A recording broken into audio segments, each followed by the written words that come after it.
Hello दोस्तों, मैं जाकिर हुसैन आपकी जेटेस क्लास में स्वागत करता हूं। आज हम अध्ययन करेंगे व्यंजन, पार्ट 2 होगा। अब व्यंजन क्या होता है तो हम कह सकते हैं कि जो वर्ण जो होते हैं स्वर की सहायता से बोले जाते हैं उसे हम व्यंजन कहते हैं। अर्थात इसमें दिया हुआ है कि जिन वर्णों का उच्चारण भीतर से आने वाली वायु और मुख से बाधित होकर बाहर निकलते उसे व्यंजन कहते हैं। अब व्यंजन का उच्चारण सबसे बड़ी चीज़ है कि हम किसका उच्चारण जो है बिना स्वर की सहायता से नहीं कर सकते हैं, तो ये हमारा होता है व्यंजन। क्योंकि जब भी हम व्यंजन के उच्चारण करते हैं तो उसमें कहीं ना कहीं ध्वनि छिपी होती है। अब देखते हैं हिंदी की देवनागरी वर्णमाला में व्यंजनों की संख्या 33 है, जिन्हें 3 श्रेणियों में विभक्त किया गया: स्पर्श व्यंजन, अंतस्थ व्यंजन और उष्म व्यंजन। स्पर्श व्यंजन क्या होता है? स्पर्श व्यंजन हम उसे कहते हैं कि उच्चारण कंठ, तालु, मूर्धा, ओष्ठ स्थानों से स्पर्श होता था। जिन व्यंजन वर्णों को बोलते समय, ठीक ना, वह हमारी कंठ, मूर्धा, तालु आदि स्थानों से क्या होती है, स्पर्श करके आती है, उसी को हम कहते हैं स्पर्श व्यंजन। और स्पर्श व्यंजनों को इनको 5 वर्ग में बांटा गया: क वर्ग, च वर्ग, ट वर्ग, त वर्ग और प वर्ग। प्रत्येक वर्ग में जो है पांच वर्ण होते हैं। अब देखते हैं क वर्ग के व्यंजन, मतलब क वर्ग का उच्चारण जो होता है इसका उच्चारण किया जाता है कंठ से। च वर्ग का उच्चारण जो किया जाता है वह किया जाता है तालु से। ट वर्ग का उच्चारण जो किया जाता है मूर्धा से। और त वर्ग का उच्चारण जो किया जाता है, यह जो किया जाता है मूर्धा से। और प वर्ग का उच्चारण जो किया जाता है ये जो है ओष्ठ से किया जाता है। एक बार फिर से देख लेते हैं। क वर्ग का उच्चारण कंठ से किया जाता है। च वर्ग का उच्चारण जो होता है यह किया जाता है आपका तालु से। ट वर्ग का उच्चारण जो है मूर्धा से। त वर्ग का उच्चारण दंत स्थान से, जबकि प वर्ग का उच्चारण जो किया जाता है ओष्ठ से किया जाता है।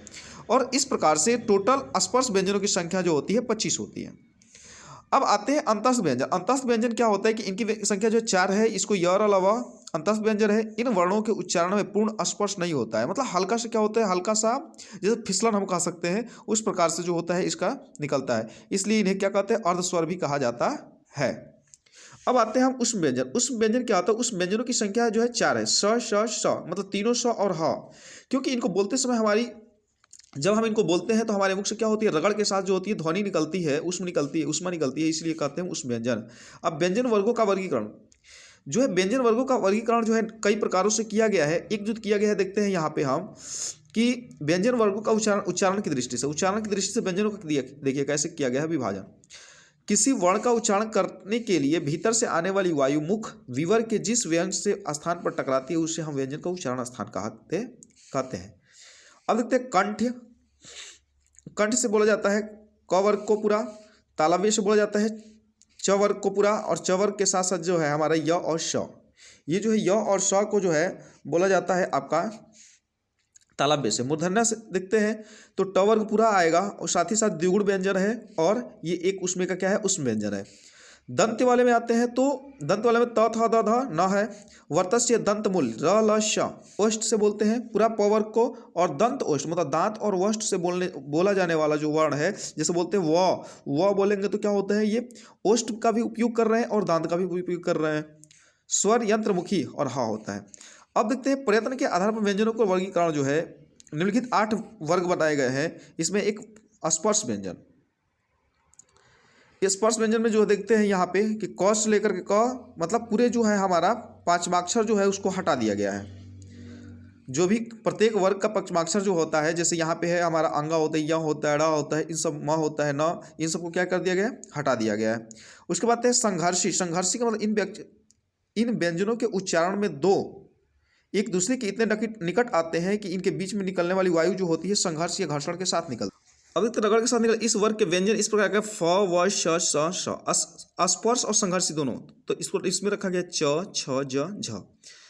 दूसरे स्पर्शी का मतलब क्या है कि स्पर्श के साथ क्या हो, घर्षण हो। दूसरा है नासिक के व्यंजन, जो पंचमाक्षर होते हैं, मतलब प्रत्येक वर्ग का 5वां अक्षर जो होगा उसे हम क्या कहते हैं, नासिक के। मतलब इसको बोलते समय क्या होती है, नाक से हवा निकलती है। अब दूसरा होता है पार्श्विक व्यंजन। उच्चारण से जीभ उच्चारण में हवा जीभ के दोनों किनारों से निकलती है। जो हमारी जीभ की दोनों कलिकाएं होती है किनारों वाली, उन्हीं कलिकाओं से जो होती है बोलने से जो होती है हवा निकलती है, तो इसी को हम कहते हैं पार्श्व व्यंजन। और इससे होता है ल। जैसे क्या करते हैं, कोई सुर छोड़ेंगे ला ला ला करके ना, तो वो निकलती है। उत्क्षिप्त व्यंजन, इसको बोलते हैं द्विगुण व्यंजन, और ये होती है ड और ढ। प्रकंपित जिसका उच्चारण कंपन से और र करेंगे तो रगड़ से होगा। उसके बाद है संघर्षहीन, मतलब इसे अर्धस्वर कहा जाता है। य और व को हम क्या कहते हैं, अर्धस्वर कहते हैं। ऐसे तो अंतस्थ व्यंजन को ही अर्धस्वर के नाम से जाना गया, य और अलावा को। अब देखते हैं प्राण के आधार पर इन दो भागों में बांटा गया है। एक होता है अल्प प्राण, दूसरा होता है महाप्राण। अब अल्प प्राण क्या होता है कि जिन व्यंजन वर्णों को बोलने के समय, जिन व्यंजन वर्णों को बोलते समय हमारे मुख से क्या होती है, कम हवा निकलती है, उसे हम क्या कहते हैं, अल्प प्राण के नाम से जानते हैं। अब अल्प प्राण में आ जाएगा आपका, जैसे देखते हैं प्रथम, तृतीय और पंचम। मतलब ये जो है प्रथम 135 का हम नियम अपना लेंगे। 135 का नियम यदि अपनाते हैं कि प्रत्येक वर्ग का पहला, तीसरा और पांचवा अक्षर जो है अल्प प्राण के अंतर्गत आता है। दूसरी आती है महाप्राण। महाप्राण में देखते हैं कि जिनको बोलने के लिए क्या होती है, हमें ज़्यादा से ज़्यादा मुख्य हवा निकलती है, उसी को हम कहते हैं क्या, महाप्राण। और इसमें जो आता है वर्ण प्रत्येक वर्ग का द्वितीय और चौथा, मतलब हम कह सकते हैं 24 वाला नियम अपना देंगे यहाँ पे। उष्म ध्वनियाँ जो होती है महाप्राण भी होती हैं।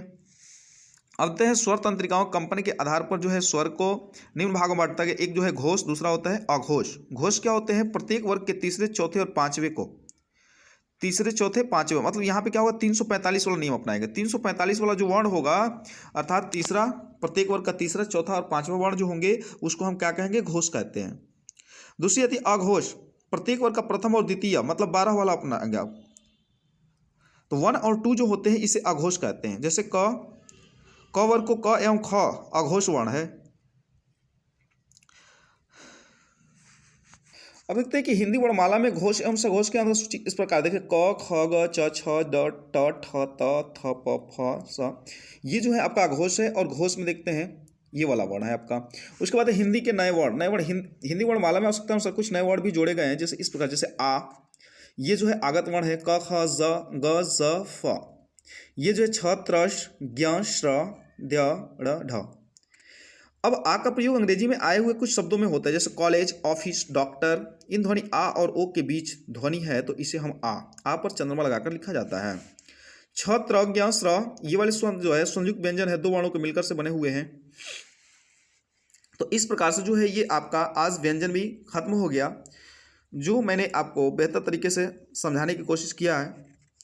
आशा करते हैं कि आपको बेहतर से बेहतर समझ में आ जाए, और इसको देखने के लिए दिल से धन्यवाद।